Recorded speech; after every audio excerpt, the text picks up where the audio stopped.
Olá, pessoal, boa noite a todos, todas e todes. Eu sou o Glauber. Eu queria primeiramente dirigir meus agradecimentos à Diretoria de Acessibilidade da UFRJ, DIRAC, às intérpretes que estarão presentes durante essa live, que é a Lohane, Amanda e Patrícia. E buscando fazer com que a nossa live seja mais acessível, a gente vai fazer a nossa autodescrição. A intérprete Lohane é uma mulher branca, cabelos pretos, longos, tem um rosto redondo, e está usando uma blusa preta em um fundo branco. A intérprete Amanda é uma mulher negra, com cabelo com tranças longas, uma blusa amarela e está no fundo branco também. E a gente tem a Patrícia, que é uma mulher jovem, branca, com cabelos curtos e lisos, e está usando óculos preto e uma blusa preta. Eu sou o Glauber, como eu já tinha mencionado, eu sou um homem cis, eu sou bissexual, eu sou branco, e eu tô com uma camiseta branca também, um tom meio bege, um brinco preto na orelha, uma correntinha dourada, e atrás de mim tem uma parede branca e uma janela branca. O tema da nossa live de hoje vai ser Levanta Gay, bora trabalhar, questionar e investigar na academia e mais um pouco. E a gente vai ter como palestrante a Gabriele Weber, que é lá da USP, para falar um pouquinho para a gente sobre esse tema. Boa noite, Gabi, e por favor, se você puder se apresentar e também se descrever, e depois você já pode começar a sua fala. Obrigada. Boa noite, Glauber. Eu já vou me apresentar no meio da apresentação, faz parte. Então, primeiramente, eu queria agradecer a vocês, né? Agradecer ao Aguinaldo e a você por estar mediando, e as meninas que vão estar fazendo a interpretação. É um prazer estar aqui para falar de um tema super importante. É um tema que eu tenho falado já há bastante tempo, mas vamos lá, que tem bastante coisa para a gente conversar. Então, quem sou eu ou o que sou eu? Né? Acho que é uma pergunta importante. Então, eu sou uma travesti branca, lésbica. Aqui eu estou usando uma camiseta vermelha com uma gravura do Boitatá. E tô com cabelos longos, castanhos, meus olhos são azuis, eu tô com um batom bem vermelho, eu tenho um piercing no nariz que tá bem visível, e algumas tatuagens, e o meu fundo tá borrado porque eu tô no meu escritório, que é uma bagunça. E eu sou doutor em física, sou cientista molecular, né? Atualmente eu sou professora na Escola de Engenharia de Lorena. Tenho trabalhado com várias coisas, né? Tipo, desde pesquisas com gênero, sexualidade dentro da academia, e o que acontece, que é o que eu vou comentar um pouco com vocês, mas eu também trabalho com física matemática e com ensino de física e matemática e química com a elaboração de jogos científicos didáticos, além de fazer divulgação científica no Mamutes na Ciência. E quando sobra um pouco de tempo, eu gosto de jogar RPG, tocar música, fazer um pouco de Kung Fu, mas não tem sobrado muito tempo, não. Então, eu acho que isso é uma coisa muito importante, que é uma coisa que eu aprendi falando bastante sobre diversidade, e a gente tem que mostrar que a gente não é apenas o que a academia quer que a gente seja, tá? Pessoas estéreis que simplesmente só se importam com a quantidade de trabalhos publicados. Nós temos vida fora da academia, nós temos hobbies, nós temos coisas que a gente faz que não são necessariamente por fazer ciência. E eu acho que isso é uma das coisas que a gente tem que começar a discutir mais, muito em particular por causa da questão da saúde mental. Mas, começando a falar, né, do que eu vim falar, né, nem sempre foi assim. Antes de eu começar a mostrar minha cara de verdade, eu passei 3 décadas presa num casulo. E a pergunta que talvez vocês devem estar se fazendo é, por quê? E a resposta é bem simples e ela vai ser dada em algumas partes, né? Vamos começar pensando o viés de gênero clássico das ciências, né? Com a pergunta que não quer calar, tipo, e a ciência, ela é feita por mulheres? E a resposta mais direta é, de uma maneira geral, não. E como é que a gente sabe disso? Nós temos algumas formas de olhar para esse problema. Uma que eu gosto muito é perguntar, descobrir qual é o imaginário popular da figura do cientista, né? E uma das primeiras pessoas que se fez essa pergunta e conseguiu construir um trabalho em cima dela foi David Chambers. Que ele fez? Ele fez um estudo de 66 a 77, ou seja, um estudo de uma década, em que ele ia para escolas com crianças de 5 a 11 anos, nos Estados Unidos e no Canadá, e ele pedia, ó, dava uma folha de papel em branco, um lápis e pedia, criança, desenha a figura de um cientista. E uma das coisas legais no inglês é que o inglês ele não tem um gênero tão marcado, então quando ele pedia para desenhar cientista, não tinha gênero colocado, e vão lá, as crianças iam lá e desenhavam o que elas imaginavam como a figura cientista. E o resultado foi aterrador, né? Ele coletou nessa década 4.087 desenhos, e desses 4.087, apenas 28, que corresponde a aproximadamente 0,6, correspondiam a uma mulher. Então a gente já começa a ver essa questão, tudo bem, isso aqui tem, daqui a pouco, tem uns 50 anos, um pouco mais, 60 anos esse trabalho, é um trabalho antigo, mas a gente já começa a ver todo esse viés de gênero. E se a gente acha que a coisa melhorou, não melhorou muito não, porque é coisa de 4 anos atrás, Miller e colaboradores, eles fizeram uma meta-análise de vários estudos do teste de desenhar um cientista que foram feitos ao longo do mundo, com várias outras faixas etárias. Então, eles coletaram 78 estudos independentes que envolviam, olhando para todos esses estudos juntos, cerca de 20 mil estudantes de todas as faixas etárias e tentaram juntar os dados e ver o que eles encontraram. A situação é melhor. De 28 desenhos, passou para 28% correspondiam a uma mulher. Então, tem uma melhora significativa, né, passando de 0,6% para 28%, é uma melhora que a gente não pode desprezar. Mas mesmo assim, ainda não chega próximo do que a gente imaginaria que seria alguma coisa de 50%. Então, falta metade ainda, né, do que deveria estar. E uma coisa que eles repararam nessa meta-análise, e eu acho que é o resultado mais interessante dela, não é nem o 28%, é como essa representação ela se comporta com a idade. Então, se você pega duas crianças, um menino e uma menina, tá? Crianças médias, tá? Então, eu tô pensando no menino médio e na menina média lá no jardim da infância. E faz esse teste com eles. A menina vai desenhar uma mulher cientista e o menino vai desenhar um homem cientista. Passa mais algum tempo, o que começa a acontecer? As meninas começam a desenhar homens como cientistas. E quanto mais velhas e mais dentro do sistema de ensino as meninas estão, menor é a chance delas se enxergarem como possíveis cientistas. Então, a gente está vendo que, além da gente ter essa subrepresentação, ela começa equiparada, se você olha para aquelas faixas iniciais, e ela vai diminuindo.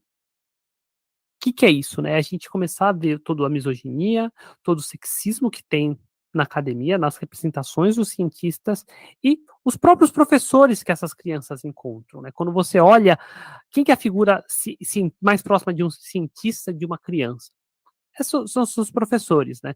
Quando você vai olhando, mesmo para a nossa própria realidade, quando a gente vai para o ensino médio, vai olhar para as aulas de física, química, matemática e biologia. Em geral, o que acaba acontecendo é física, matemática e química é um homem que está dando aula, e 50% dos casos, biologia é uma mulher que está dando.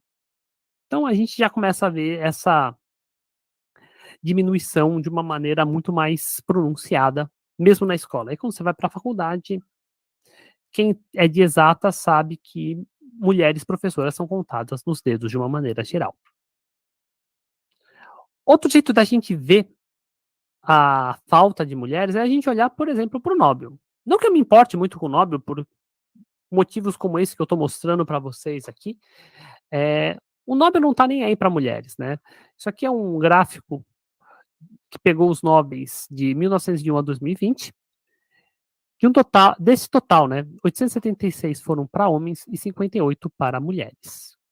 Então, tipo, não chega nem a 1%. Se olha para a física, 212 para homens, 4 para mulheres.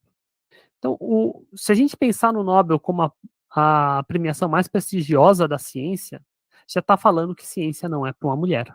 Ou que a ciência feita por uma mulher não é reconhecida. E aí a gente junta esse não reconhecimento, né? A mulher, ela não é vista como uma potencial cientista, ela não é reconhecida pelo trabalho dela, muito embora seja equiparável ou muitas vezes melhores do que o de um homem.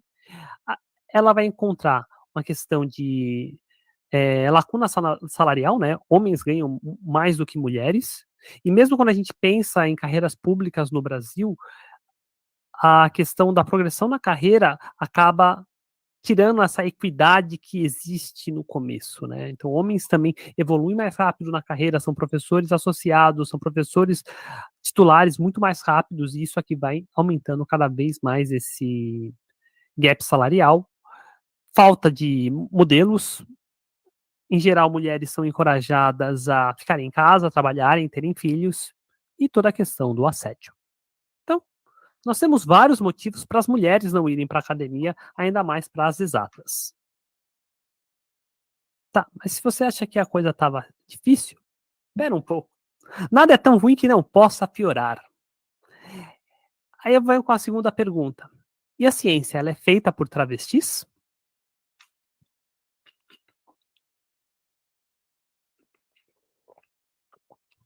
E a resposta é um belíssimo não, né? Então, eu estou pegando aqui esses dados, eu não tive tempo ainda de atualizar, né? A ANTRA liberou dados novos na sexta passada. Eu não consegui chegar e mexer com isso com cuidadinho, ler com todos os detalhes e atualizar, mas os do ano passado já são bons o suficiente para o ponto que eu quero fazer. Então, o que acaba acontecendo, né? Deixa eu chamar a primeira atenção para essa informação aqui. 13 anos é a idade média em que travestis e mulheres trans são expulsas de casa pelos pais. O que você está fazendo quando você tem 13 anos? Você deve estar no sexto, sétimo ano do ensino fundamental, né? Se você é expulso de casa com essa idade, e aqui a gente está falando idade média, então tem meninas que são expulsas mais cedo, tá? Você está na rua, você não tem o que comer, você não tem onde dormir, você não tem nenhuma formação. Você acaba caindo nesse vermelhão aqui que é a prostituição. Porque é onde o corpo feminino consegue algum dinheiro de uma maneira fácil, né? E aqui esse fácil é muito entre aspas. E aí o que acontece, né? Se você não termina o ensino médio, se você não tá se não tem casa, não tem como ficar numa escola, né? Porque a escola toma, sei lá, umas 4, 6 horas do seu dia, mais o tempo para estudar, e você precisa comer, né? Nem sempre tem comida nas escolas. Você não vai terminar o ensino fundamental. Então, isso aqui é um dado que já está falando, ó, 56% das pessoas trans, notadamente as trans femininas, não terminam o ensino fundamental. Você não termina o fundamental, você não vai terminar o médio. Então aqui é um efeito bem bola de neve, né? 56 não termina o fundamental, 72 não termina o médio, e aí a gente tem um dado bem aterrador, que é 0,02% da população trans está nas universidades. Eu não sei quão preciso esse dado, e isso é tópico de pesquisa, que a gente está tentando descobrir qual é esse valor, mas é um valor bem pequeno. Porque também não dá para esperar muito melhor, né? Vindo dessa situação aqui. E aí a gente chega, né? O slide que é dual a esse, que é, tá, se tá na prostituição, você tá à mercê dos elementos, né? E aí, elemento, a gente tem que colocar o homem cis hétero branco como um dos elementos tempestuosos a tirar as nossas vidas.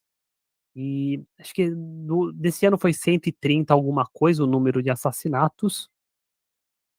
Então a gente tem um número absurdamente alto, né? E aqui uma coisa que nesses dados é importantíssimo a gente falar, né? Esses números, eles não são números, mas eles não são os números reais, né? Esses números são minorantes. Tal. Do jeito que a pesquisa é conduzida pela ANTRA, o que elas conseguem é conseguir um número mínimo. Com certeza existem muito mais assassinatos que não chegam aos meios de comunicação para elas poderem fazer o monitoramento. Então, se a gente olhando para o número mínimo de assassinatos que a gente sabe que aconteceu, o Brasil já é o país que mais mata pessoas trans no mundo, isso pelo 14º ano consecutivo, a gente percebe que a gente está no meio de um genocídio da população trans no Brasil. Em contraparte, o Brasil continua também sendo o país que mais consome pornografia trans no mundo. Vai entender, né? É bem aquela coisa, né? O que eu não posso ter, eu destruo porque eu não posso ter. Afinal, todo o dogma judaico-cristão, junto com toda a normatividade que a gente vai discutir daqui a pouco, ela repudia corpos trans, falando que corpos trans são errados. Mas vamos chegar lá. Então, voltando um pouquinho para minha história, né? Quando eu me deparei com isso com uns 10 anos de idade, foi meio desesperador. Tipo, não dava para ser eu, porque não tinha espaço. O único lugar que cabia para uma corpa trans como a minha era a prostituição. E não desmerecendo a prostituição, mas eu não queria para mim. E eu acho que eu não quero para ninguém a prostituição compulsória. Esse é o grande problema, não é nada contra a prostituição. Prostituição, ela tem que ser regulamentada, as profissionais têm que ser protegidas por legislação e segurança. O problema, quando a gente fala de população trans, não é a prostituição como uma profissão, é como a única opção que sobra. Essa é a problemática. E como eu não queria ir para a prostituição e eu não queria morrer antes dos 35, eu precisei ser alguém antes de ser eu mesma. E aqui um breve resumo da minha trajetória acadêmica. Então, eu entrei em 2002 no bacharelado em física, em 2002 eu já me transferi por ciências moleculares, em 2006 eu comecei o doutorado em física, em 2011 eu virei doutora, em 2012 eu comecei pós-doc, e em 2014 eu vim aqui para a EEL, onde eu estou até agora. Só que, por mais que eu tentasse seguir nessa trajetória, fingindo ser quem eu não era, não deu muito certo. E em maio de 2018 eu não aguentei e eu quase fui dessa para sei lá onde.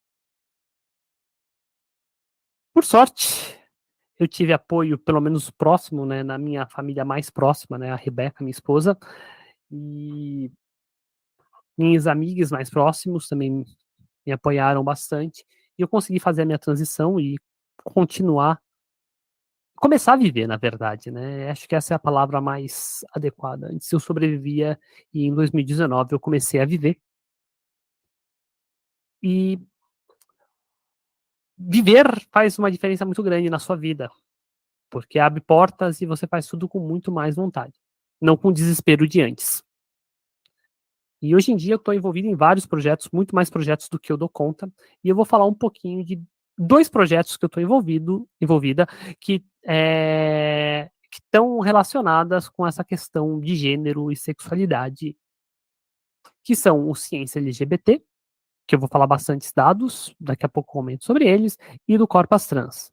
Mas eu continuo trabalhando com divulgação científica, e é necessariamente uma divulgação diversa, continuo trabalhando com jogos científicos e continuo trabalhando com física e matemática, porque as coisas são divertidas. E aí agora eu tenho que fazer um disclaimer, né? Tipo, eu vou falar sobre temas que em geral são associados às biológicas e à humanidades. E por mais que eu tenha uma leve informação em biológicas, eu não sou uma especialista e a minha formação em humanidades é tão grande quanto um conjunto de medida nula. E aqui o que eu vou apresentar para vocês é a visão de alguém que sabe matemática para problemas que as humanidades abarcam. Mas tudo bem, a Jaqueline falou que não tá tão ruim fazer um negócio desses, porque essa frase me dá um pouco de liberdade para eu ser eu mesma e olhar para os problemas do jeito que eu sei olhar. Que interpretar não é apenas decifrar códigos, é igualmente decifrar e criar outros a partir dos próprios referenciais. O que essa frase está me falando? Olha, eu posso olhar para o mesmo problema que o pessoal de humanidades olha, com todo o arcabouço teórico deles, não que eu não precise entender, eu preciso entender, mas eu não preciso usá-lo única e exclusivamente. Talvez se eu usar os meus referenciais, eu consiga olhar de um outro ponto de vista. E aí acho que vocês começam a perceber a importância da diversidade. Eu vou olhar sobre um outro referencial. Isso vai me dar uma visão diferente. Não melhor, não pior, mas que vai somar. E com 2 visões diferentes, 2 perspectivas, a gente vai enxergar melhor o problema. Talvez um jeito interessante da gente olhar é aquela brincadeira, né, dos óculos 3Ds, né? Por que a gente consegue enxergar em profundidade? Porque a gente tem 2 olhos que olham de perspectivas diferentes. Então, isso é uma das coisas importantes da gente ter diversidade quando faz ciência, porque a gente vai olhar para problemas de maneiras diferentes e analisá-los de maneiras diferentes, e a gente vai conseguir entendê-los de uma maneira mais completa. Então tá, vamos lá, vamos voltar agora. Estou indo e vindo da minha história, deixa eu voltar para a minha pergunta fundamental. Eu sempre gosto de falar das perguntas fundamentais e como é que a gente leva a nossa carreira científica em cima delas. Sim, eu tenho uma pergunta fundamental por que eu fui fazer física, mas esse não é o caso. Essa que é a minha dúvida fundamental no existir, que é: será que eu quero uma namorada fofa ou eu quero ser a namorada fofa? Essa foi uma dúvida que me atormentou por muito tempo. E eu acredito que muitas transfemininas tenham passado por essa dúvida. É meio que uma pergunta fundamental da vivência transfeminina. E tá, eu consegui responder antes de ter modelos, mas tipo, eu não entendi a resposta. E vamos usar um modelo para tentar entender, porque é isso que a gente faz, né? Cientista não entende da realidade, cientista sabe fazer modelo que aproxima algumas coisas da realidade. Então, vamos olhar para um modelo que me ajuda a olhar para essa pergunta. E esse modelo ele é inspirado no modelo das inclinações intrínsecas que foi proposto pela Júlia Serrano, que é uma bióloga, então ela já tem um outro ponto de vista. Então eu vou pegar o ponto de vista de uma bióloga e olhar como uma pessoa das exatas, uma pessoa mais puxada para a matemática. Ela é uma pessoa trans, então isso ajuda as nossas visões a concordarem em alguns aspectos. Mas a gente tem essa diferença grande. Ela é bióloga, eu entendo um pouco de biologia, então a gente consegue conversar, mas eu vou olhar do ponto de vista da matemática. Então, acho que agora não tem mais como esconder a matemática da brincadeira, né? Acho que só numa apresentação de alguém que dá aula de geometria e álgebra linear ia ter vetores linearmente independentes por um bonequinho aí de pão de mel para explicar gênero e sexualidade, né? Então, o que eu quero fazer? Eu quero olhar para a questão de gênero, seja identidade de gênero, seja expressão de gênero, a questão da atração, seja ela sexual ou romântica, a questão da genitália, como um espaço multidimensional, tá? É isso. É isso que eu estou fazendo. Eu vou olhar isso como um grande espaço multidimensional e se eu tenho várias dimensões, eu tenho espaço, eu quero ter um pouco de estrutura e eu acho que a estrutura mais simples que vai me permitir descrever esse tipo de objetos são vetores. Então, o que eu estou pensando eu tenho... deixa eu voltar. Então, eu já vou explicar o que cada uma dessas coisas significa, mas o que eu estou pensando? Eu estou pensando que para descrever essas quantidades, né, identidade e expressão de gênero, atração, seja sexual ou romântica, e a questão do sexo biológico, da genitália, eu vou olhar para um espaço vetorial com várias dimensões. E aqui vai entrar uma hipótese muito importante da Serrano, e que eu sempre gosto de começar com ela. Primeiro, né? Primeiro a gente tem que saber as nossas hipóteses, porque senão a gente não sabe os limites do nosso modelo. E segundo, porque ela é uma hipótese que tem um significado muito importante. Ela chama de inclinações intrínsecas, o que eu chamo de vetores. E o que ela fala essas características, elas são individuais. Tá? Cada pessoa tem essas suas características. E o mais importante é, essas características, elas não vão ser mudadas porque alguém quer que elas mudem. Então, se você escolheu lá as suas orientações no seu multiespaço de gênero, por qualquer motivo, eu chegar lá e falar, não, olha, não acho que essa orientação aí combina com você, muda para essa, não vai funcionar. O que ela está supondo, né? Ela está partindo do fato de que a gente sabe que terapias de conversão não funcionam para colocar isso dentro do modelo dela. Então, o fato é, a gente sabe que terapias de conversão não funcionam, vamos colocar isso como uma das hipóteses do nosso modelo. Tá. E aqui começa a gente lembrar duas coisas. Primeira coisa, né? A gente está falando de um modelo. O modelo não é a realidade. O modelo é um aparato matemático que ajuda a gente a descrever a realidade de uma certa perspectiva. Então, essas características, quando a gente fala aí em identidade de gênero, por exemplo, elas não precisam existir na natureza de uma maneira que eu consiga pegar, tipo, essa piranha. Eu não consigo pegar a identidade de gênero. Mas tudo bem, eu também não consigo pegar a temperatura. O importante é eu consigo medir algumas coisas. Tá? Medir é importante. Eu pegar se alguma coisa que eu consiga pôr à mão não é relevante. Por que eu estou usando a temperatura? Tipo, se eu pegar para você e falar, olha, mede a temperatura daquela molécula. é uma coisa complicada. Não sei nem se faz sentido fazer essa pergunta. Mas se eu peço, mede a temperatura dessa água aqui, vocês conseguem. Por que eu estou falando disso? Porque eu estou pegando características, identidades de gêneros que estão lá em cima no macroscópico, só que elas vão ter origem, da mesma forma que a temperatura tem no movimento das moléculas, ou dos átomos.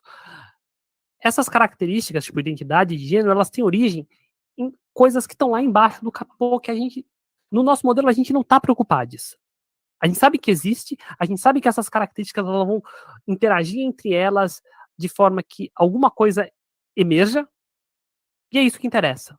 Então, a gente sabe, por exemplo, que a identidade de gênero ou a orientação sexual, elas emergem de várias características que estão relacionadas com genética, hormônios, configurações cerebrais, aspectos ambientais, psicológicos. Eu não estou preocupada, quando a gente olha nesses modelos, quais são esses aspectos. Eu só tenho que saber que vem daí. Então, é como se eu estivesse indo lá de baixo do movimento das moléculas chegando na temperatura. Então, eu não preciso saber do movimento das moléculas para medir a temperatura. Claro, se eu entendo como as moléculas se movem, eu vou entender melhor a temperatura, mas eu não preciso. Então, essa aqui é a graça. Eu não vou me preocupar demais com essas características, sendo que o que interessa para o meu problema é o que está lá em cima. E aí vem uma outra hipótese, que aí a gente vê já o fato isso aqui não ser uma coisa 0 ou 1, né? Tipo, como eu estou misturando um monte de coisa, ser uma distribuição binária, distribuição em Z2, é muito restritivo. Então vamos supor que pelo menos os nossos vetores são vetores sobre R. Tá? Então eu estou estou abrindo mão já dessa descrição binária e colocando uma mais geral. O que pode acontecer é, montei meu modelo, cheguei, descrevi as coisas, vi, tá. O R não funciona tão bem, o Z2 já é o suficiente. Podia ser o caso. Felizmente não é. E o que acaba acontecendo e aqui eu vou usar o que eu gosto de chamar de base judaico-cristã, eu tenho um espaço multidimensional. Sei lá quantas dimensões tem esse espaço. E o que eu posso fazer para tentar olhar para esse espaço é usar os nossos sentidos, né? Olhar como que a gente olha para a nossa sociedade e como é que a gente interage com ela.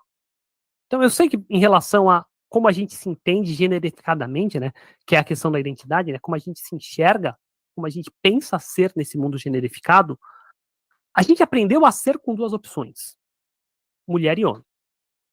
Aí você dá pensando, mas Gabi, você já tá chegando aqui binária, né?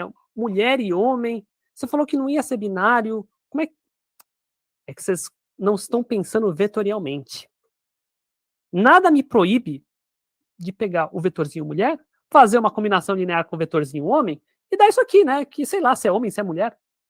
É não binário. Então, eu posso entender que, apesar de eu estar me restringindo a um subespaço bidimensional, quando eu olho para a identidade de gênero, que é um subespaço que é varrido pelo vetor mulher, que é linearmente independente do vetor homem, isso aqui pode ser a projeção de um espaço com mais dimensões, que eu só estou enxergando essas duas porque são as duas que eu aprendi a olhar. E uma coisa muito semelhante acontece com a questão da expressão de gênero, que é como a gente se demonstra para o mundo, e com a questão de por quem a gente se atrai.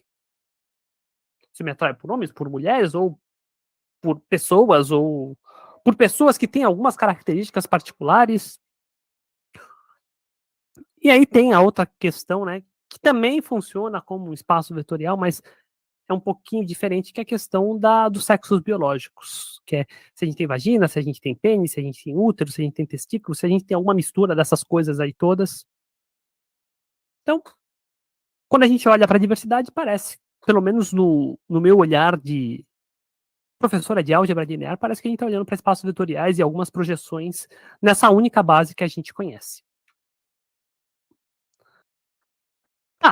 Mas essa binariedade, ela não é, assim, apesar dela ser compulsória, ela não surgiu do nada, né? Tem algumas coisas na natureza que parecem ser binárias. E por que isso acontece? É porque a gente tem correlações entre essas características, né? A gente tem se vocês estudaram um pouco de estatística, a gente tem as distribuições médias, né? A gente tem as distribuições normais e a gente tem as médias, e em geral, quando a gente faz modelos, a gente está olhando para as médias.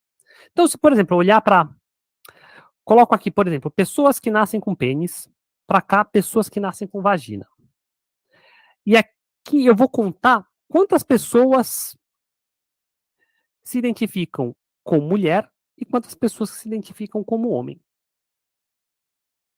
E aí, vamos lá, começa a coletar os dados. O que vai acontecer? Eu vou perceber que as pessoas que nascem com alguma coisa que se parece com uma vagina, elas vão, em média, se identificar como mulheres. E as pessoas que nascem com alguma coisa que parece com pênis vão se identificar, em média, com homens. Mas existem pessoas que nascem com pênis que se identificam como mulheres e existem pessoas que nascem com vagina que se identificam como homens. O que acontece é, o modelo binário que foi forçado para a gente, o que ele está fazendo? Ele está vendo essa correlação entre nascer com pênis e se identificar como homem, nascer com vagina e se identificar como mulher, que são correlações, surgem dos dados estatísticos que a gente tem, e falando, olha, essa é a norma. Transformar a média na norma. Só que, de novo, né, a gente tem uma correlação, a gente não tem uma relação de causa aí. E aí, o XKCD é muito bonzinho com a gente e fala, ó, lembra a gente, ó, correlação não é causa. Então, se não é causa, eu não posso falar que toda pessoa que nasce com uma certa genitália vai se comportar assim. Posso falar, ó, em média, uma pessoa que nasceu com pênis vai se comportar, vai se identificar como homem. E aí, beleza, eu posso falar isso. As minhas distribuições normais falam, ó, isso aqui tá ok, você pode fazer essa afirmação, mas eu não posso nem falar todo. E é aí que nasce o binarismo. Porque a gente vem e fala uma coisa que é em média e vira todo. Que é o que eu gosto de falar, que são as falsas objeções. E aí, isso vai ter uma cascata de falsas objeções. Então, a gente acabou na nossa sociedade judaico-cristã criando essa cadeia de pseudo-objeções. Se a pessoa nasce com pênis, ela vai ser um homem, ela vai expressar masculinidade, então, pênis implica homem, homem implica expressar masculinidade e homem implica se atrair por mulheres. Então, a nossa sociedade, ela criou uma relação de causa onde só existiam correlações. E a mesma coisa para pessoas que nascem sem pênis, que são chamadas de mulheres. E aí, a gente já está com o nosso plano de fundo para começar a entender um pouco como a nossa sociedade e a academia funciona. Então, a gente criou uma binariedade. Sim, é uma binariedade emergente, o problema é que a gente está forçando e falando que ela é lei. Existe uma binariedade emergente, a gente não pode negar, as distribuições, elas são bimodais, elas têm picos e médias, que se a gente olhar de muito longe, a gente vê um binarismo surgindo, mas se a gente olhar um pouquinho mais perto, e assim, esse pouquinho mais perto é não olhar lá, a diferença entre o lá longe é olhar, sei lá, de Alpha Centauri, e o perto é olhar como a gente está aqui. Tá? Eu estou na minha casa, vocês estão na casa de vocês, eu estou em Lorena, vocês estão no Rio, ou sei lá onde mais. Isso já é perto o suficiente para a gente ver que esse binarismo não funciona. Ele é só um modelo muito, muito, muito aproximado. E que a gente já esbarrou em problemáticas. E essa binariedade, ela vai construir outras coisas, né? Que é a heteronormatividade, que é falar que a atração, ela só é válida, ela só é uma atração de primeira ordem se ela envolver um homem e uma mulher. Qualquer outra coisa é o que eu gosto de falar, cidadão de segunda categoria. A cisnormatividade, que é falar que só o gênero cis também são os gêneros verdadeiros, os gêneros trans, eles são, a gente faz a gente ignora, finge que, não tá, que tá tudo bem, mas não tá, a gente sabe que não tá. É a posição que a cisgeneridade tem da gente de uma maneira média. A gente vai ter a questão dos sexismos, né, o tradicional e o posicional que vem do binarismo no sentido de eu definir a mulher como a negativa do homem, e a negativa, a gente entender que a negativa é sempre pior. E isso vem ainda o cissexismo, que eu já expliquei como uma consequência da cisnormatividade. E aí a gente volta, né? Eu não consegui falar para vocês de gênero sem evocar os princípios judaicos cristãos de que é um homem e de que é uma mulher. Porque é assim que gênero chega pra gente. Isso aqui é ensinado pra gente não falando, olha, abre assim, definição, 2 pontos, abre aspas. Mulher é blá, blá, blá, blá, blá, blá, blá. Tipo, como um bom matemático eu gostaria. Não. A gente vê um monte de exemplo do que pode ser uma mulher e do que não pode ser uma mulher. Desde que a gente não é nem gente, né? Desde que a gente tá saindo da barriga das nossas mães ou dos nossos pais, a gente é ensinado de que deve ser mulher através de exemplos que são aceitos e que são errados. E são esses exemplos que vão construir nas nossas cabeças essas pseudo-objeções de sexo, gêneros e sexualidades. E para a gente conseguir se desapegar disso, a gente tem que lutar contra a nossa história. É cada dia uma desconstrução. E aí entra o transfeminismo, né, como uma vertente do feminismo que nasce do feminismo negro, que é uma linha de pensamento que rediscute essas pseudo-objeções criadas por processos históricos e vai criticá-las como uma prática do cissexismo. De novo, cissexismo é falar que gêneros trans são piores. Tá, legal. Temos um modelo para a gente olhar para gênero, sexualidade e tudo mais. Agora, a gente pode olhar o que está acontecendo na academia. Toda a questão da exclusão, da agressão, do suicídio, da LGBTfobia.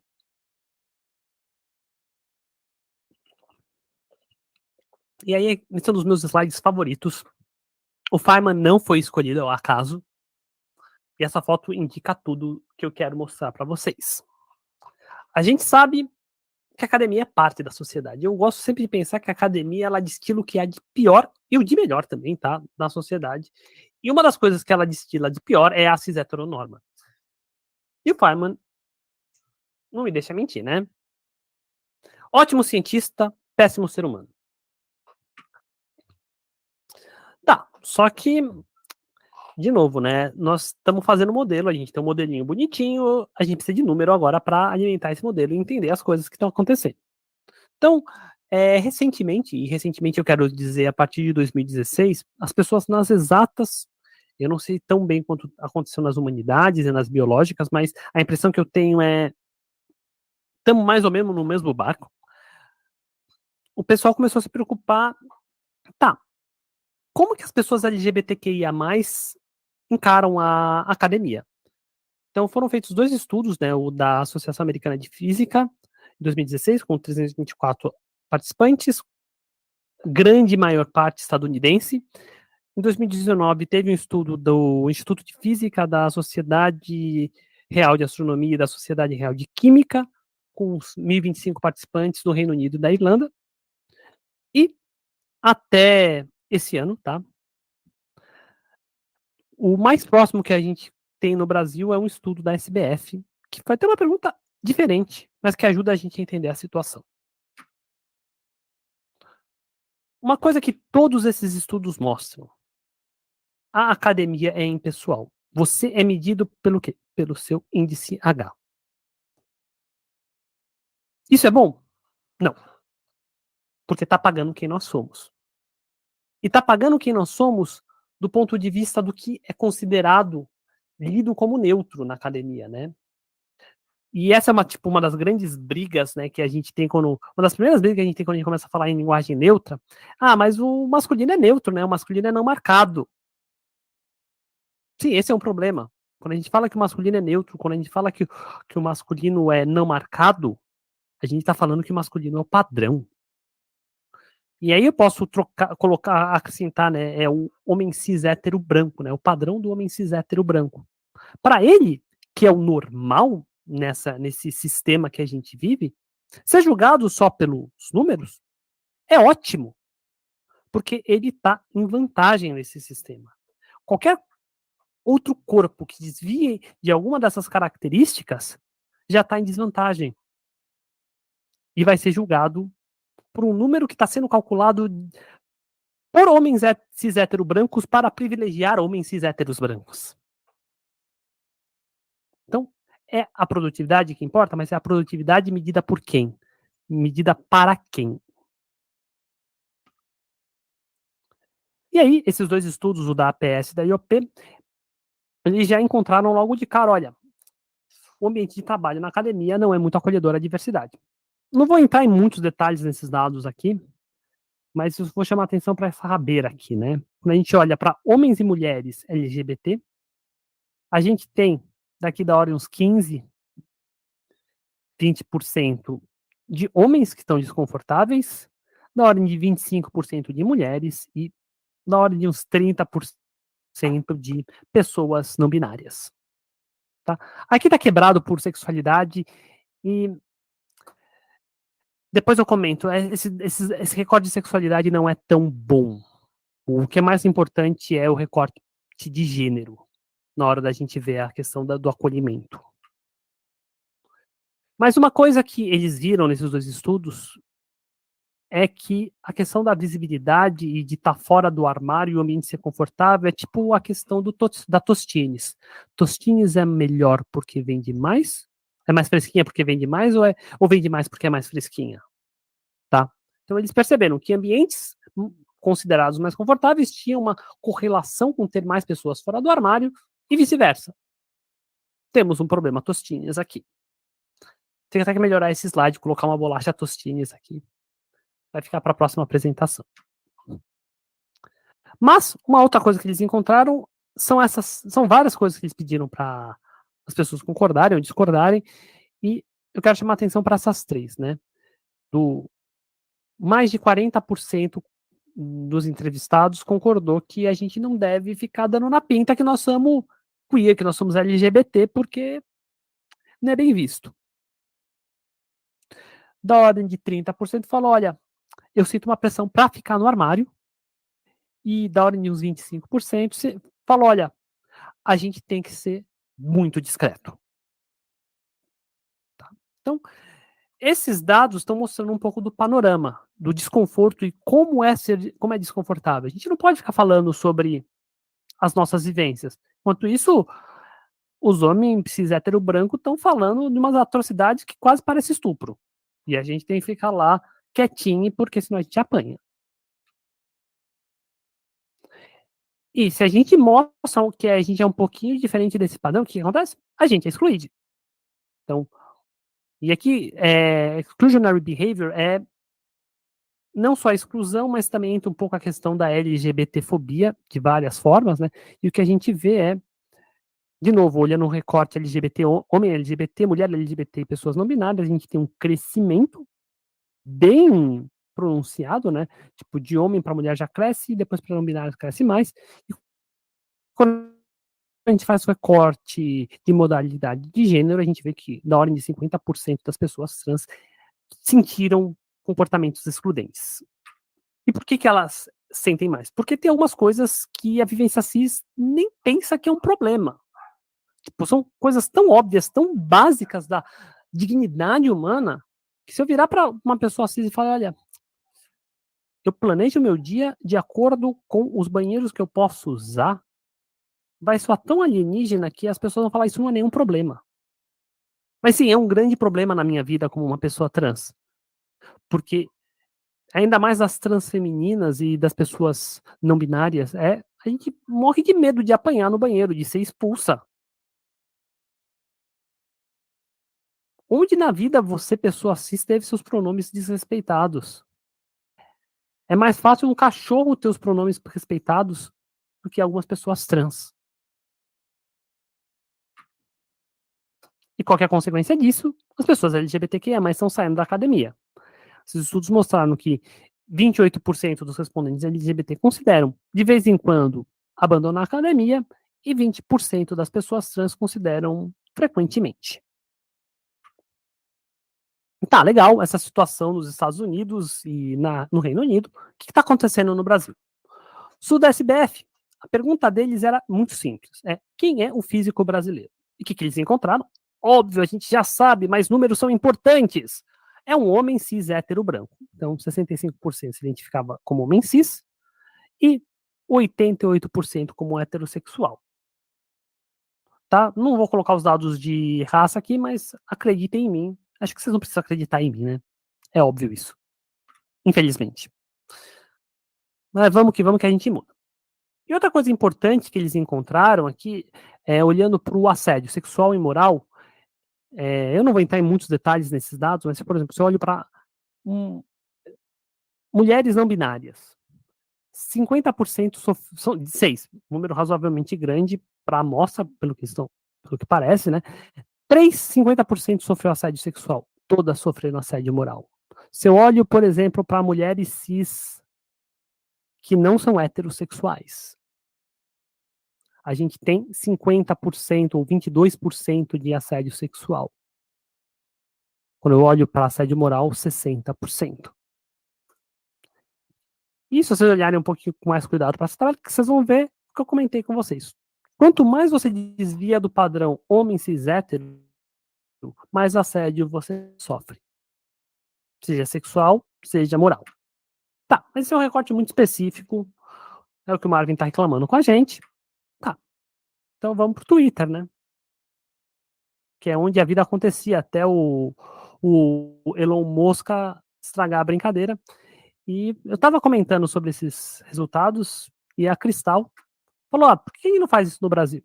Eu respondi: ontem. E disso surgiu o Ciência LGBT.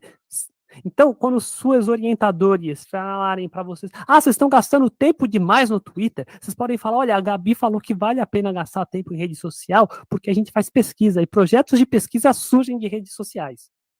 Tá? Então, o que era a nossa proposta, né? Era descobrir quem são as pessoas LGBTQIA+, que fazem ciência no Brasil, e quais são as dificuldades que a gente enfrenta. Então, a gente começou mais ou menos em fevereiro de 2021 a trabalhar. Eu, a Rebeca, minha esposa, a Cristal e a Fernanda. A gente desenhou um questionário, a gente divulgou esse questionário, que foi dia 1º de junho, de 2021. E a gente coletou dados até o comecinho do ano passado, acho que a gente terminou de coletar em fevereiro do ano passado. E dessas respostas, a gente obteve umas quase 1.600 respostas, mas dessas 1.600 respostas, só 1.449 eram respostas válidas. Aqui a gente tem uma distribuição no Brasil dessas respostas.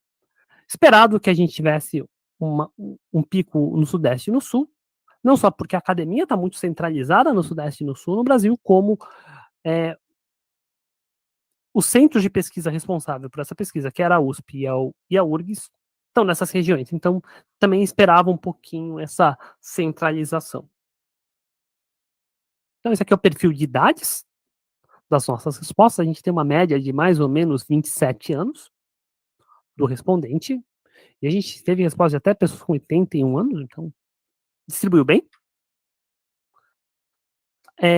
Em relação a áreas, né? Isso aqui é o recorte de áreas. A maior parte das respostas, surpreendentemente, apesar de não ter ninguém de humanidades no projeto, originalmente foram as ciências humanas. Então, mais um bom ponto de que o questionário foi bem distribuído. Logo em seguida vieram as biológicas. Tudo bem, tinham 2 biólogas aí no projeto. Depois vieram as exatas, um pouquinho abaixo. Fazer o quê, né? Mas a gente sabe que as exatas têm muito mais problemas de diversidade do que as biológicas, então, beleza. E aí vai descendo. As agrárias são as que tiveram menor representatividade. Aqui por titulação, né? Então a gente tem o pessoal que está fazendo graduação, o pessoal que está já no mestrado ou doutorado, o pessoal que está no doutorado e o pessoal que já terminou o doutorado. E aqui os cursos que as pessoas, um mapa de palavras, então, tipo, educação foi o grande campeão, mas a gente teve bastante engenharia. E aqui foram juntadas todas as engenharias, basicamente, para ficar mais fácil de ver, mas temos física. Cadê a matemática? A matemática está aqui. Identidade de gênero. Tá.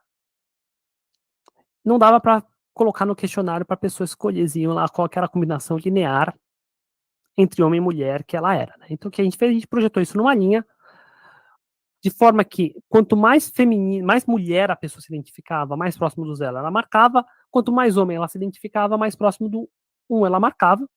E olha que distribuição simétrica. Olhar para essa distribuição é uma das coisas mais lindas que eu já vi. A gente tem uma parcela grande de pessoas que se identificam com mulher, uma parcela bem grande que se identifica com homem, e aqui a gente tem toda uma não binariedade surgindo de uma maneira bem simétrica. a gente teve cerca de 10 a 11% de respondentes trans. E aqui a gente pediu para as pessoas, uma vez que a gente teve que fazer toda essa simplificação, né, no espectro unidimensional de gênero, a gente falou, olha, tudo bem, a gente simplificou aqui, mas fala aí, qual que é o seu gênero? E aí, tivemos homens, pessoas não binárias, mas aí também tem umas tretas, né? Tipo, pessoa que se identifica como cisgênero já tá mostrando que mesmo dentro da comunidade LGBTQIA+, a gente tem um pouco de problema de comunicação, né? Cisgênero, transgênero não são gêneros. São modalidades de gênero.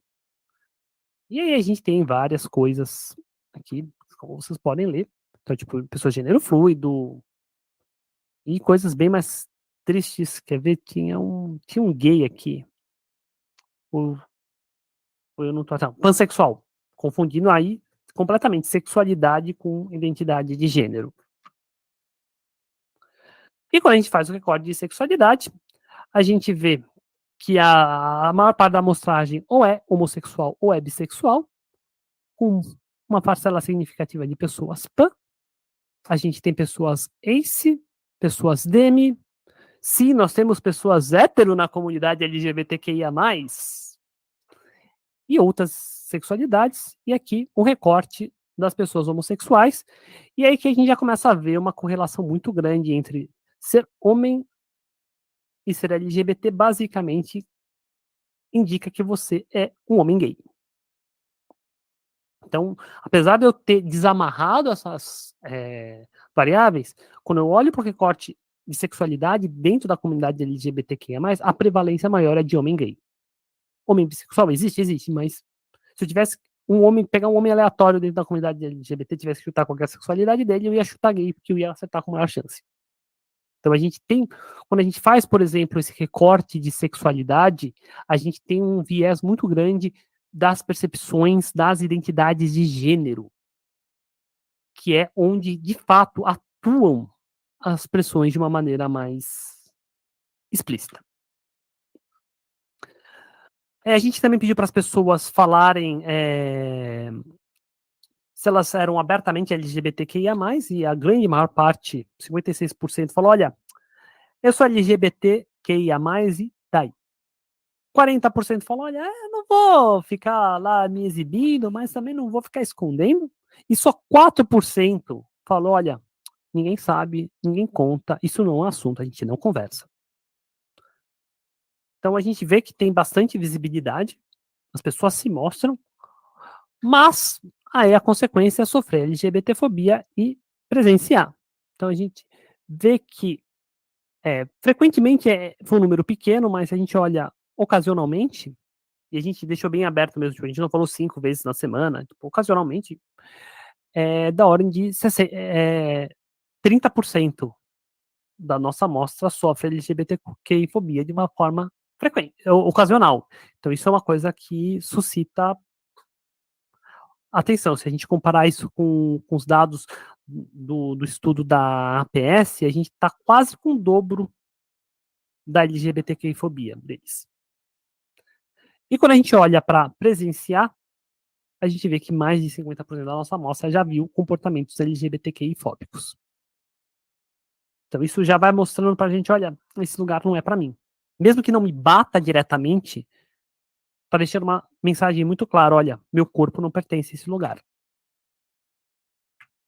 E aí a gente começou a fazer os modelos logísticos para entender a probabilidade de sofrer LGBTfobia por identidade, por grau de abertura de revelação da identidade LGBTQIA+.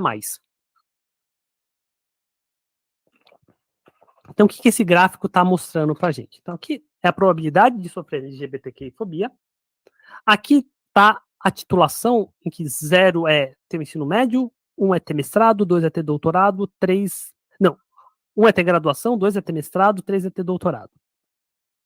E aqui é ser trans ou cis, está dentro ou fora do armário, ou parcialmente fora do armário. E o que a gente vê é, primeiro, né, pessoas trans, elas têm maior probabilidade de sofrer LGBTQI-fobia. Quanto mais fora do armário você também tem. Mas aqui a gente já vê, olha, uma pessoa cis que é abertamente LGBTQIA+, tem menor probabilidade do que uma pessoa trans que tá lá na moita. E a gente vê que isso vai aumentando conforme a gente sobe nos degraus da academia. Aqui esses gráficos não tão fáceis de ver, mas as escalas não estão alinhadas, tá? Essa aqui vai até 30, aqui vai até 80, tá? Só para vocês terem uma noção. O que eu estou colocando nesses gráficos aqui? Estou considerando a probabilidade de considerar abandonar a academia por alguns fatores, né? Hostilidade do ambiente, que é o outro eixo. Então, quanto mais para cá, mais percebido o ambiente é como hostil. Esses R's aqui é a percepção de respeito. Quanto maior o respeito percebido.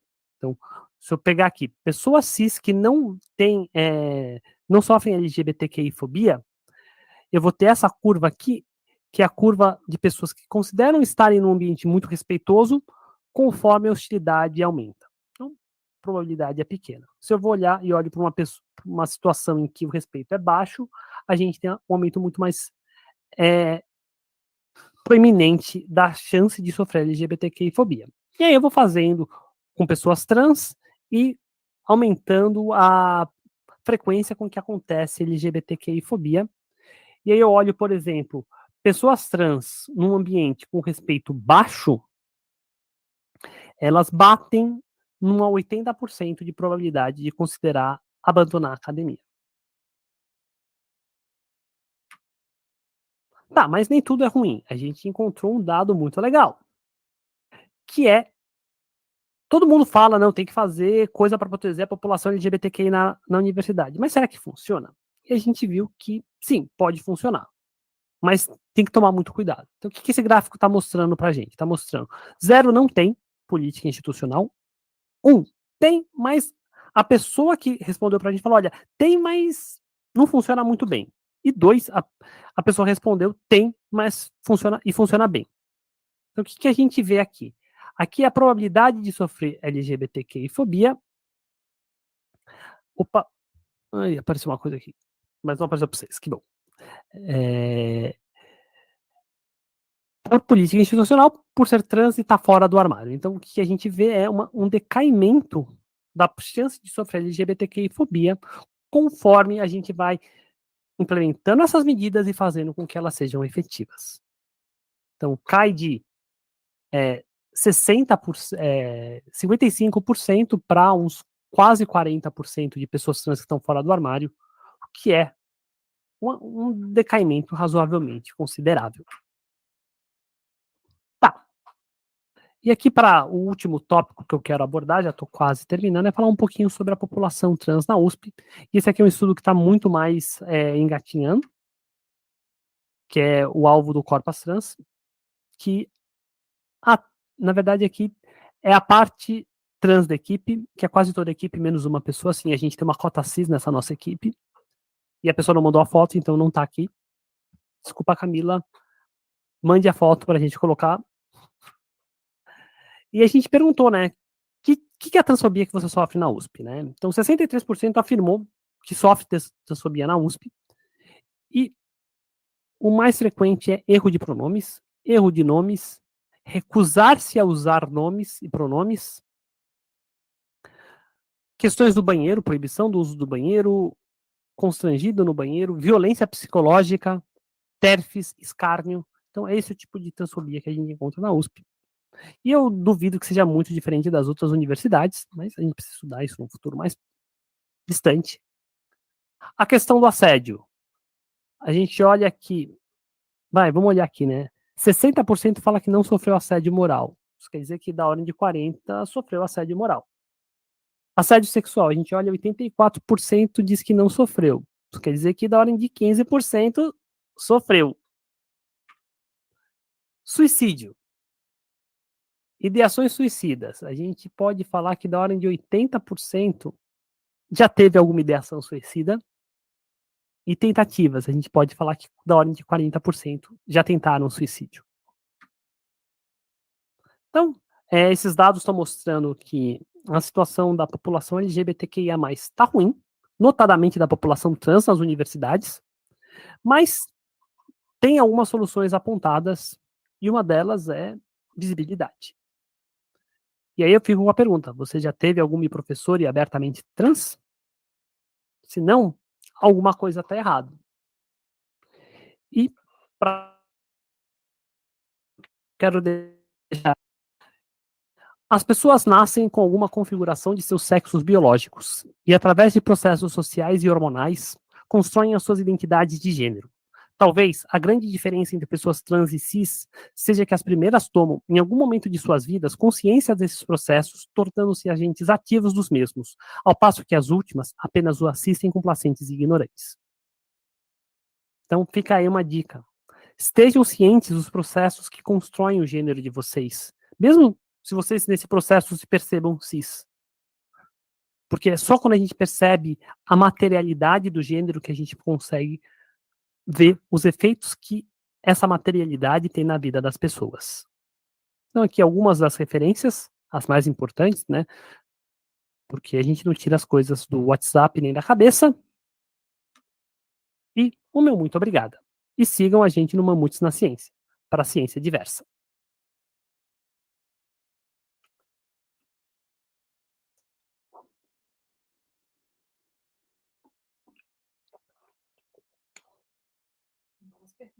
Você está mutado, Glauber. Perdão. Olá, Gabi. Bom, queria comentar um pouquinho. A gente tem algumas perguntas e considerações no chat que eu acho que vai ser relevante a gente discutir. Mas que trabalho importante, que trabalho magnífico. Eu fiquei impressionado. São dados muito importantes. Eu acho que são reflexões que a gente precisa cada vez mais fazer dentro das universidades. Eu também sou aluno da USP, né? Eu sou até perto de você lá. Você se formou no IFE, eu vou me formar no IME, se Deus quiser. Legal. E, assim, e eu acho que é importante, né? Eu mesmo, respondendo essa última pergunta que você acabou de fazer no seu slide, não conheço nenhuma outra professora trans na USP, né? Eu nunca tive contato com algum professor trans dentro de alguma universidade, ou até mesmo no Instituto Federal, que foi onde eu fiz meu ensino médio, eu nunca tive contato com professores trans. E eu acredito muito na questão da visibilidade com relação à sua importância, né? Eu acredito que quanto mais visibilidade a gente tiver dessas pessoas dentro das universidades, dentro dos contextos acadêmicos, a gente vai expandir e abrir espaço para que as pessoas consigam se identificar cada vez mais dentro da universidade e sentir que a universidade é um ambiente também para a pessoa LGBT, né? Que elas consigam entender que elas precisam estar dentro desses espaços também, porque é de direito delas, né? E eu agradeço muito também pelo seu trabalho. Eu acho que ele é extremamente relevante para nossa área mesmo, que é da exatas, né? E eu acho que agora a gente pode passar um pouquinho para as questões que mandaram no chat. Só queria falar, né, que algo que você comentou sobre, às vezes, existir a terapia de conversão, né? Que por mais que exista uma resolução que é uma porcaria também do Conselho Federal de Psicologia de 1999, onde diz que os psicólogos eles não podem agir em terapia de conversão, né, tentando fazer com que as pessoas deixem de ser homossexual, porque eles consideram isso como algo que não é uma doença, não é perversão nem um distúrbio. A gente sabe que ainda é muito frequente no Brasil, né? Inclusive tem alguns dossiês publicados e alguns materiais publicados que mostram que a terapia de conversão tem sido muito frequente, né? Que alguns terapeutas têm tentado aplicar isso dentro da comunidade LGBT, né? O que é surpreendentemente ruim, né? Mas eu queria então passar aqui para as questões. O Agnaldo me mandou algumas perguntas que fizeram no chat. Eu vou ler aqui primeiro, então, a pergunta do, acho que é Jeff Ismael. Jeff, sim, é meu aluno. Ah, sim. Vou ler então aqui. Ele diz assim: tem alguns amigos trans, em especial um amigo, que está na universidade. E um dos meus maiores medos é que ele acabe desistindo da graduação. Sempre tento incentivá-lo, mas gostaria de saber se tem algo que eu possa fazer para que ele não pense em desistir. Algum apoio mais ativo que eu possa fazer. Você poderia falar um pouquinho para a gente? Olha, é complicado o apoio mais ativo se você não está perto, tá? Então, o que você pode fazer para mitigar as grandes fontes de desistência, né, de pessoas trans, né? Quais são as violências mais prevalentes que as pessoas trans sofrem no ambiente acadêmico? Primeiro, erro de nomes e pronomes.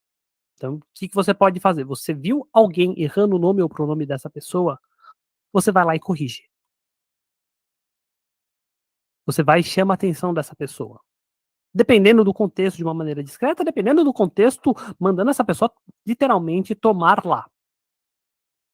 E aí tem que julgar o contexto. Às vezes, tipo, foi um deslize e a pessoa se corrigiu, então deixa. Não chama tanta atenção, que às vezes constrange mais chamar a atenção do que. Então isso é uma coisa complicada, mas é uma coisa que uma pessoa cis aliada pode fazer. Outra coisa que. Quando a gente fala em mulher, não é uma coisa tão estranha, né? Mulheres vão juntas ao banheiro. Mas homens raramente, pelo menos na vivência que eu tive fingindo ser homem, era um tabu ir junto ao banheiro. Mas banheiro é um dos lugares, banheiros e vestiários e demais espaços segregados por gênero são os lugares que a gente está mais vulnerável. Então, uma coisa que você pode fazer com o seu amigo trans é, ele precisa ir no banheiro, você vai junto. Isso vai dar muito mais confiança para ele, ele vai se sentir muito mais seguro, ele vai se sentir menos vulnerável, porque ele tem alguém ali que, tipo, se acontecer alguma coisa, tá com ele, é parça. Então isso é uma das coisas que eu sempre falo, ó, não é difícil, é só ir no banheiro junto com a pessoa. E tentar a questão dos nomes e pronomes, apontar a transfobia, educar seus colegas cis também, falar, olha, esse tipo de pergunta que você está tendo não é legal, ou esse tipo de atitude não é legal. Então, sim, tem bastante coisa que as pessoas cis podem fazer ativamente, além de dar like em post do Twitter ou do Instagram. Dá para ter esse segundo lugar no protagonismo da luta, que é reforçar as nossas vozes e dar um suporte emocional para a gente. Bom, Gabi, antes de eu passar para a próxima pergunta, eu queria saber se tem como você tirar o slide para a gente ficar maior aqui na Claro. Tá bom? Eu não tinha tirado antes porque podia ser que precisasse mostrar alguma coisa. Sim, sem problema. A próxima pergunta que tem aqui no chat é do Felipe Russo. A pergunta é: essa sua pesquisa já foi publicada? Como ela foi recebida pela comunidade acadêmica? Ela ainda não foi publicada, a gente está terminando de redigir o relatório. Eu terminei a análise estatística essa semana, então a gente já está com um pré-relatório que está com 200 páginas, e agora está com as minhas colaboradoras, elas estão olhando o que eu fiz de análise estatística, a gente está rediscutindo os dados, e assim que a gente terminar essa fase de estar com o relatório mais completo, a gente vai começar a recortar para montar um artigo, e submetendo o artigo a gente vai publicar o relatório completo com todos os dados, todas as análises, que com certeza muita coisa não vai para o artigo que a gente vai mandar para publicação. Então ainda vai demorar um pouquinho. Eu espero que o relatório esteja pronto para o mês do orgulho, mas eu não tenho como garantir nada, porque, por exemplo, eu investi um ano inteiro analisando esses dados, entre limpar, fazer tudo. Então as coisas são lentas, porque é muito dado, é muita pergunta, tem que fazer vários cruzamentos e a gente não só faz pesquisa, né? A gente também tem que dar aula. Qual foi a segunda parte da pergunta? A segunda parte mesmo era saber se ela foi bem recebida pela comunidade acadêmica. Sim. Foi muito bem recebida. Eu recebi em 2021, que foi quando a gente começou a fazer a pesquisa, começou a ter os primeiros dados.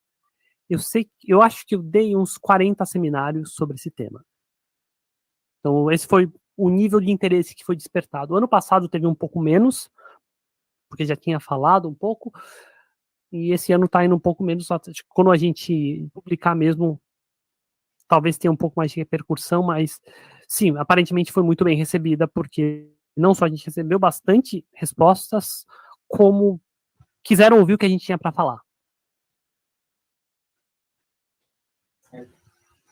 Que bom, né? Que ela tem sido bem recebida. Eu conheci uma das pessoas que faz parte do Corpus Trans, que é antropóloga. Silvana. Isso, conheci ela, ela estava fazendo uma conversa lá no IME Elo. sobre... Elo? Elo. Eu estava fazendo uma conversa lá no IME sobre a questão dos banheiros, porque a gente estava pensando em medidas, né, da gente trocar as plaquinhas, o gênero e tal. Aí ele foi lá para conversar com a gente, explicar um pouquinho, para ajudar também o pessoal lá do IME a entender um pouco a ideia e aceitar mais. Né? Sim, Sil comentou comigo depois que se sentiu muito bem recebido e que foi uma conversa, de acordo com ele, muito proveitosa. Então... Sim, foi uma conversa muito gostosa, todos conseguiram falar e acho que foi bem legal. A gente tem mais pergunta aqui no chat. O Ítalo Anjos mandou uma pergunta falando assim: muito importante esse estudo de vocês do levantamento. Esses dados já estão disponíveis para o público geral? Que é a questão que você já tinha comentado agora. E aqui a próxima tem outra pergunta do Maurício Rosa. Gostei muito da metáfora dos vetores ali. Gostaria de saber se você usa a temática de gêneros nas suas aulas de álgebra linear, ou seja, se você discute isso nas aulas duras. Sim. Que legal. É para chocar um pouco, porque, tipo, assim, é complicado ensinar álgebra linear. As pessoas, os alunos chegam assim, para que eu vou estudar isso? É muito abstrato. E um dos exemplos que eu falo, tipo, a gente pode usar isso para entender gênero, por exemplo. Aí todo mundo pira e perde aquele medo, tipo, das coisas. Então tem sido bem proveitoso fazer esses comentários em sala de aula, tipo, a gente pode usar isso para estudar gênero, e eu diria que é mais do que uma metáfora, tá? Metáfora é uma coisa que usa para não ser, mas tipo, uma entidade matemática e sim, a gente consegue descrever de uma maneira, parece que é bem interessante. Quem sabe no futuro próximo saem alguns trabalhos explorando mais essa ideia. Estão sendo cozinhados. Caramba, que legal. Aqui no Matemática a gente busca mesmo, né, fazer essas interseções e discutir questões de gênero e sexualidade com a matemática, então acho que é essencial. Parabéns, viu, por essa atitude sua. O Ítalo Anjos trouxe outra pergunta aqui no chat, onde ele falou assim: boa noite, professora. Eu sou professora universitária na área de Química e durante a minha graduação não tive nenhuma referência de docente LGBTQIA+. Como ser uma melhor referência para meus alunos hoje em dia? Assim, se você é uma pessoa LGBTQIA+, que é o que eu infiro da forma que você formulou a sua questão, seja você. Tipo, se permita falar dos seus relacionamentos. Acho que deixa eu dar um exemplo, que foi uma das cenas mais fofas que aconteceu ano passado. Tava dando aula logo no comecinho do semestre, eu pego em geral turma de calores, e chegou um menino começando a puxar assunto, e assim, ficou muito nítido no jeito que ele montou a conversa, que ele queria falar comigo, que ele conseguiu viajar com o namorado dele num certo feriado. Então, tem essas conversas. Seja aberto com seus alunos para que eles se sintam à vontade de falar dos relacionamentos deles com você. E fale dos seus. Fale, faça comentários que tipo, mostrem que você é uma pessoa da comunidade. Ou, para quem não é da comunidade, que você está inteirado na comunidade LGBTQIA+, e que você respeita. Não trate a gente como bichinhos. Tipo, voltando pro meu aluno, ele saiu com o namorado dele. Tipo, fale isso com a naturalidade que você falaria que um aluno seu saiu com uma aluna sua. Então, esse tipo de naturalizar, e uma coisa que eu vejo muito, por exemplo, no Duolingo, tá? Usar exemplos envolvendo casais homossexuais. Então, por exemplo, quando você vai falar, por exemplo, de ligação química, você pode, tipo, falar, pega um cara aqui, o outro cara aqui, eles vão lá se juntam. De uma forma que você não... Dá para falar, agora eu não tô contendo nenhuma ideia, mas, tipo, a ideia é tirar o tabu de falar de sexualidade e, às vezes, usar mesmo, tipo, dois caras se juntaram e deu tudo certo.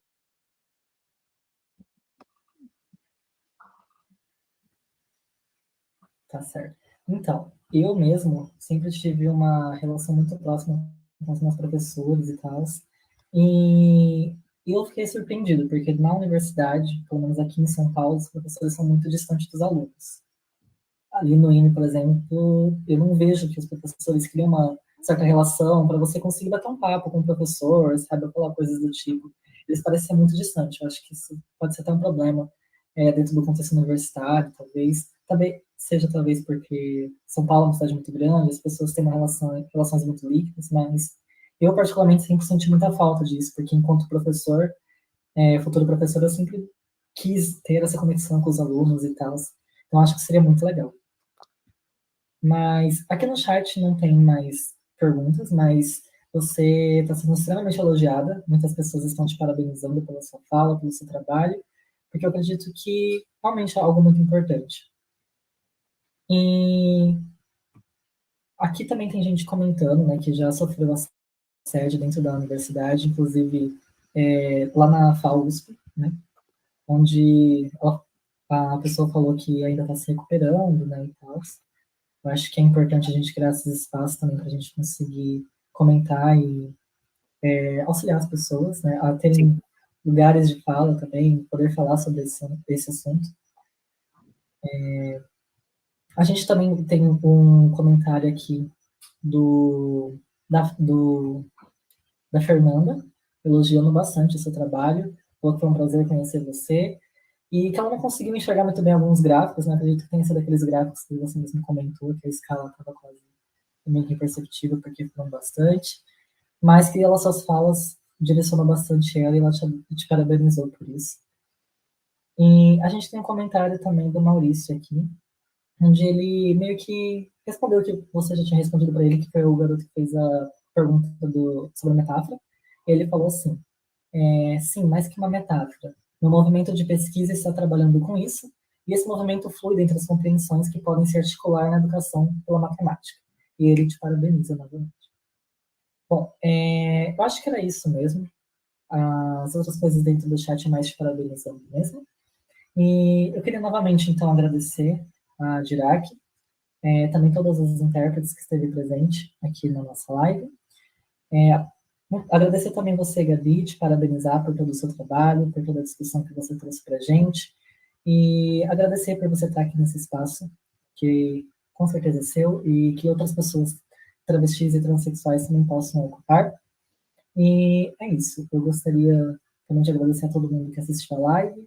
Se você quiser falar alguma coisa, assim, para finalizar, tudo bem? Que aí a gente já finaliza a live. Queria agradecer o espaço, agradecer as meninas que interpretaram, isso é muito importante, a questão da acessibilidade. Agradecer quem veio ouvir, porque eu falei bastante. Minhas mídias sociais estão abertas, tipo, quiser conversar, tem dúvidas, quer colaborar, tem alguma ideia, é só mandar mensagem. Eu acho que as pesquisas mais interessantes hoje em dia surgem dessas interações, principalmente quando a gente olha para a questão social. Elas não podem surgir do vácuo acadêmico. Deixa a matemática pura lidar com essa questão no vácuo acadêmico, mas quando a gente está olhando para a educação, a gente está olhando para a sociedade, é importante essa interação. Não queremos ser teóricos do ensino que nunca pisaram numa sala de aula. Então é isso, meu muito obrigada, uma boa noite para vocês. Certo, então tá bom, muito obrigado. Boa noite a todos. E é isso, gente. Um beijo.